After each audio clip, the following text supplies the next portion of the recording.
Hello everyone, welcome to my channel learning skill slowly. So आज का video हमारा होने जा रहा है कि अगर हम किसी जगह पे पब्लिक स्पीकिंग का काम करते हैं या फिर हम एक अच्छे एंकर हैं तो हमें अपनी कौन कौन सी चीज़ों में इम्प्रूवमेंट करनी चाहिए रिलेटेड विद द स्पीच।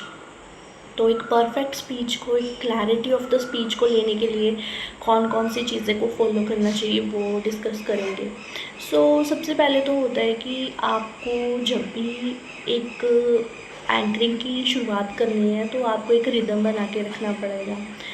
मतलब जैसे आपने देखा होगा कि जब हम किसी भी चीज़ को बोलते हैं एकदम से स्पीड में और बाद में स्लो हो जाते हैं, कोई भी स्पीच दे रहे हैं बहुत जल्दी दे रहे हैं धड़ाधड़ और बाद में एकदम से उसका लेवल स्लो कर देते हैं, तो वो क्या हो गया, बोरिंग हो गया। वो आप एक अच्छे स्पीकर नहीं है।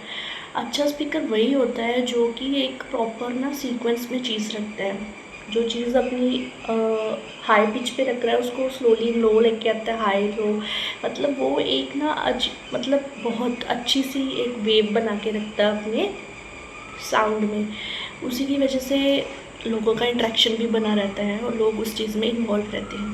तो सेकंड होता है कि जैसे कि कुछ लोग होते हैं वो कुछ ऐसे ना बहुत क्लोज सा माउथ करके बात करते हैं। मतलब हम ओपन माउथ के साथ बात नहीं करते, लाइक ऐसे मुंह में कुछ बोल जाएंगे, लिप्स को प्रॉपरली ऐसे मुंह में जैसे हाय, मुझे पता ही नहीं चलता क्या बोल गए, मतलब थोड़ा सा हाय।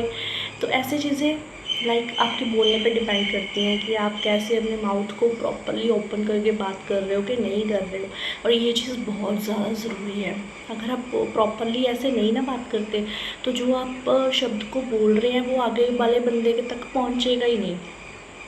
तो इसी की तरह एक बहुत अच्छा वर्ड होता है जैसे कि हम इसको थर्ड पॉइंट में कंसीडर करते हैं, जिसको नाम होता है आर्टिकुलेशन। आर्टिकुलेशन का मतलब क्या होता है, ये मैंने कहीं पढ़ा था और इसके बारे में मैंने थोड़ा डिटेल में भी देखा था। इसका मतलब ये होता है कि the way you express your thoughts, आप कैसे अपने थॉट्स को किसी के सामने एक्सप्रेस करते हैं। आपने कई ऐसी देखी होंगी कि आप कुछ ऐसे तैयार करके गए हैं, प्रेपरेशन उस चीज़ पे करके गए हैं, लेकिन बाद में क्या होता है आप उसको प्रॉपरली वैसे बोल ही नहीं पाते जहाँ आपको बोलना है।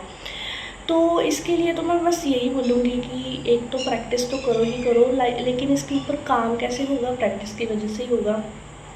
आपके जो थॉट्स है, लाइक जैसे अब मैं सोच के गई हूँ कि मैंने कहीं पे प्रेजेंट करना है खुद को, तो मैं बोल रही हूँ hello my name is Alisha, और एक तरफ मैं बोल रही हूँ hello everyone my name is Alisha and I am going to express these things towards you. तो ये चीज़ों में फ़र्क है। तो हमारा जो फोर्थ पॉइंट है वो है कॉन्फिडेंस। कॉन्फिडेंस के बिना तो मुझे लगता है हर चीज़ ही इनकम्प्लीट है।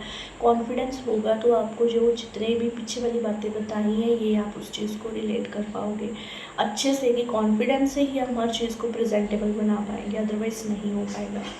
और कॉन्फिडेंस लाने के लिए तो सबसे अच्छा एक बहुत ही बेसिक सा है कि आप शीशे के सामने होकर प्रैक्टिस कीजिए, बुक्स को पढ़िए, न्यूज़पेपर को पढ़िए। आपको जो ये नहीं है कि बुक्स वो पढ़िए जो बोरिंग लग रहा है और आपको एक कंपल्शन लग रहा है कि हाँ मुझे पढ़ना ही पड़ेगा। बुक्स वो पढ़ो जो आपको इंटरेस्ट दे, बुक्स वो पढ़ो जिसमें आपका इंटरेस्ट ऐसा है कि आपको पढ़ते टाइम बोरिंगनेस नहीं हो रहा। बुक्स ये नहीं होता कि आप कुछ ऐसा पकड़ रहे हो जो आपको इंटरेस्ट भी नहीं है लेकिन अपने पैशन की वजह से पढ़ना पड़ रहा है, वही नहीं, ऐसा कुछ नहीं है। आप वैसी बुक्स लीजिए जो आपको पढ़ने में मज़ा आ रहा है, मतलब अच्छा लग रहा है। कॉमेडी के साथ रिलेटेड भी हो सकती हैं, बॉलीवुड जो ये कॉमिक्स होती है इसके साथ भी रिलेटेड हो सकती है, मैगजीन्स के साथ भी रिलेटेड हो सकती है, कुछ भी आप बुक्स भी पढ़ सकते हो स्टोरीज़ वगैरह वाली।